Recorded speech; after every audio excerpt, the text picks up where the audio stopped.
how do you introduce the subject of dyslexia to your child? Maybe you just found out, or you're suspicious that you or your child has this enigma, this something going on. You're not quite sure what it is, but there's something. And your child is, if you're noticing it, I'm sure your child is also noticing it. And how then do you explain to your child that he or she may have dyslexia, and in a way that your child doesn't feel like they're broken, that there's something wrong with them, that they're deficient, that they're a mistake that came from the factory, not quite right. And because what we want for our kids is to keep their self-esteem intact. We want them to hold their head high no matter what's going on in their life. And so we want to build a resilient child who, if someone says something to them that's not kind, your child can go, oh, he must be having a bad day, or he must not be having such a good life. But your child doesn't take it in as reinforcement that there's something wrong with your child. So the way we address this is really important. So first of all, we want to find out, when someone comes to my office, the first thing I do is find out what their strengths are. Because we always want to come from strengths rather than weaknesses. So what does your child do well? It's easier, there's this old Oreo cookie or the peanut butter sandwich analogy, where you say something, you start out with something positive, something that's good about your child, and then you introduce the subject you want to address, so you mention, so you are so good at solving problems. I notice how you help your brother do this when nobody else was. You took time and you spent time doing something with him. That is such a good quality. And I know that it looks like you're having trouble or something doesn't seem quite right when you're reading. But I know that's a temporary situation. And I know that when we get to the other side of it, you're going to feel really good about yourself. And those good things that we already saw are going to get even brighter. So you're going to be like a star. That right now you're a star with 5 things, but one of your little edges isn't quite right, and we're going to get all those, and you're going to shine so bright that the whole world is going to want to know who you are. So we want to bring out that shine in your child, so that no matter what the world finds, they know how to polish their own star. They know how to polish themselves so that they feel good about themselves, and instead of noticing their own what they would think of as inadequacies, they're going to turn around and bring out the best in somebody else. And carrying that forward, or bringing out the good in somebody else, is going to come right back to them. So we want to teach them these skills of how to look for the good in somebody else and how to bring that back, because that'll be reflected. That's a mirror of what's going on in them. We want to teach them to be really good mirrors and really shiny. And so there are ways of talking with your children, and the children at different ages may require different kinds of conversation. When you're talking with a little child, you're going to use more pictures, and you're going to talk about animals in the forest and how some might limp or some might do something else, but the other animals they're still part of the animal family. And when you can talk about in the animal world, being isolated is a pretty awful feeling, and so you want to figure out ways that your child can stay connected and be part of a big family. And so even if his school family isn't nice to him right now, he has a bigger family. He has you, and he has his extended family, and he has a place where he belongs. So you want to show him or her how they belong, regardless of how they're feeling right now. When you're talking with teenagers, that's a whole nother conversation, because teenagers, they're trying to figure out who they are and how they're going to separate from you and become functional adults in the world. And so we really want to build strategies in so that they become responsible for themselves, but not responsible for the whole world. And how to take action so that they can be the best of them that they can be.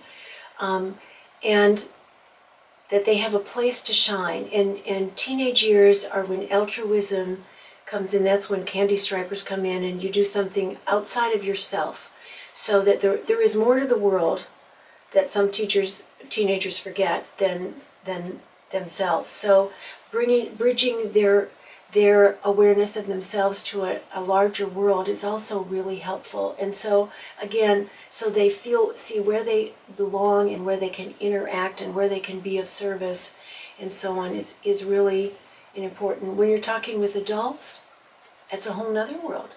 Many adults didn't know they were dyslexic or shoved down in the closet that they were dyslexic, and bringing out the surface to those areas where people feel ashamed or not very good is a big trick, because let me tell you, there's a lot of shame and a lot of guilt around the whole subject of dyslexia, and that paralyzes people. So when people are paralyzed, they don't do anything. They don't seek care, they don't seek change, they defend and they hold back. And that doesn't really serve anybody.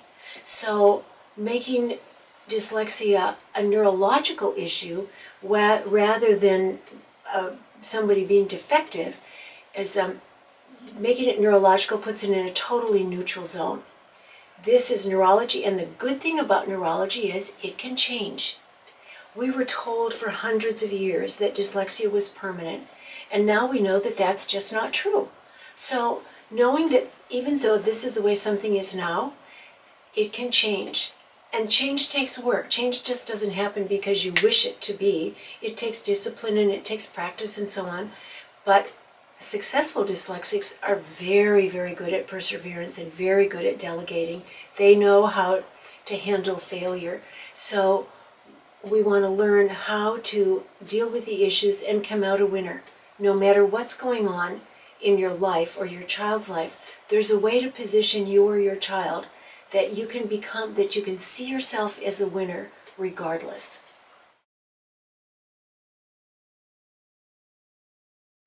So if you have a child who's a teenager, who's a child one day and adult the next day or moment, the way you would talk with your child is going to be slightly different.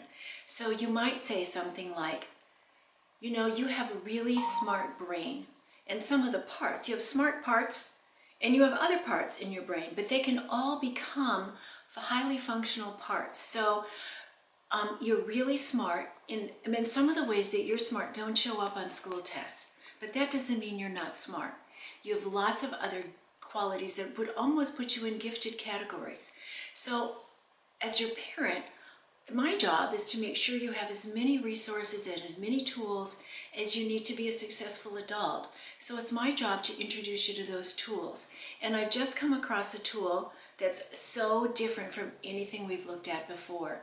Dr. Books is saying that the body is actually involved in learning, and so some of the reasons that reading or math or other things haven't been easy isn't to do with your brain smarts at all. It has to do with some brain parts.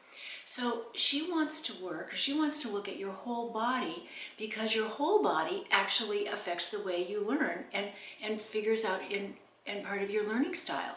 So the way Books Neurotherapy and Dr. Books looks at it is she wants to take a scan of your whole body, and she wants to ask questions of your body, which is kind of cool. But she's going to look at it in a totally different way. And what have we got to lose? We might just have hit the mother lode. What if we come across something that really works? Wouldn't that be worth a little extra time and a little extra effort on your part and our part? I think it's really worth trying, and would you be willing to cooperate with me on this new adventure?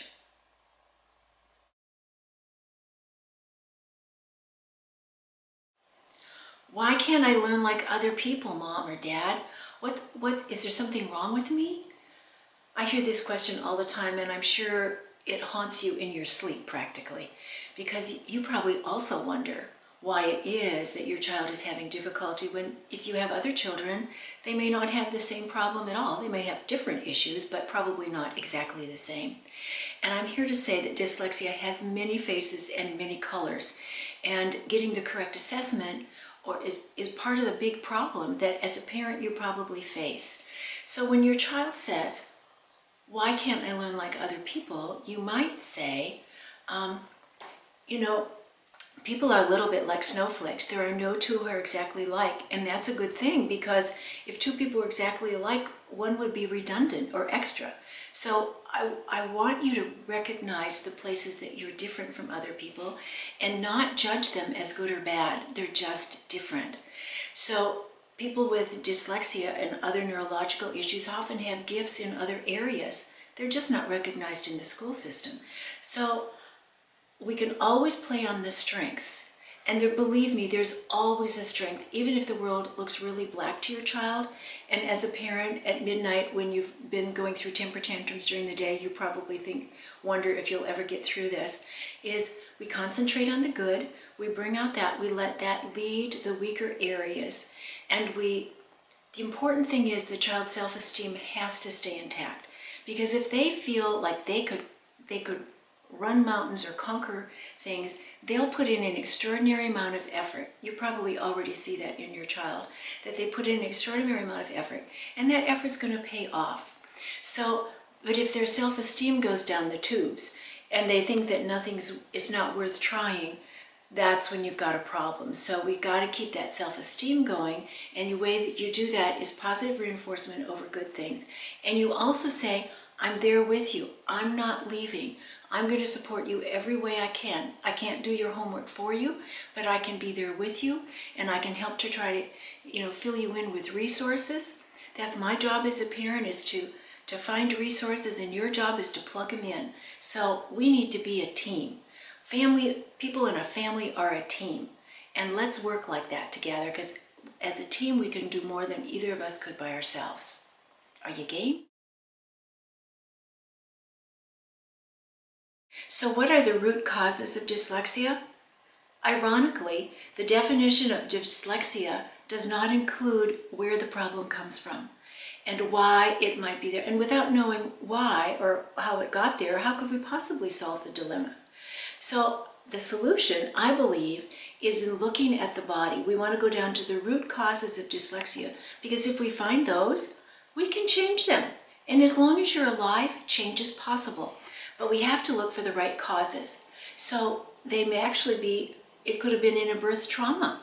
It could have been a slip and fall, or it could have been what looked like an innocent accident, a fall to the head or a fall to the tailbone. Many times those are innocent, and sometimes they have long-term effects. So it can be structural. There can be something going on with the head. There can be a head trauma, a car accident, or something where you were not necessarily knocked unconscious, but there's been a blow to the head, and you might have thought it was a minor something. It could be allergies. Now, allergies don't necessarily cause a dyslexia or learning disability, but I promise you they're very involved in your brain's capacity to actually learn and focus. If an allergy is running rampant in your system, your brain is inflamed, and it's hard to do anything when you're inflamed and not going full steam ahead like others. Sugar, foods, and nutrition is a big part. I know parents and kids don't like to hear this, but on my end, it's dramatic. What sugar and wheat can do to a child's ability to concentrate and retain and remember information. So diet and exercise, like, does your child actually move around? Movement is good, and playing is important, and I don't mean weekend, I don't mean finger exercise, I mean whole body exercise. So the physical structure is involved. Sugar and wheat are involved, especially along with nutrition. Allergies can be involved, or a big part of it, and blows to the head can be involved. There are lots of reasons that are structural, like the mainframe of your body, and neurological, which is like the electrical wiring in your body, where your brain just short circuits. And that can be changed. You don't have to live with that forever. We come in and change the circuitry, or put in like a new spark plug, the equivalent of that, in your brain. And your brain can actually work beautifully, and your body can, and you can be successful. If we get to the root causes, and the root causes are not what you're learning other places, and they're not what they talk about in most traditional settings, but we do know what they are, and the help is just around the corner.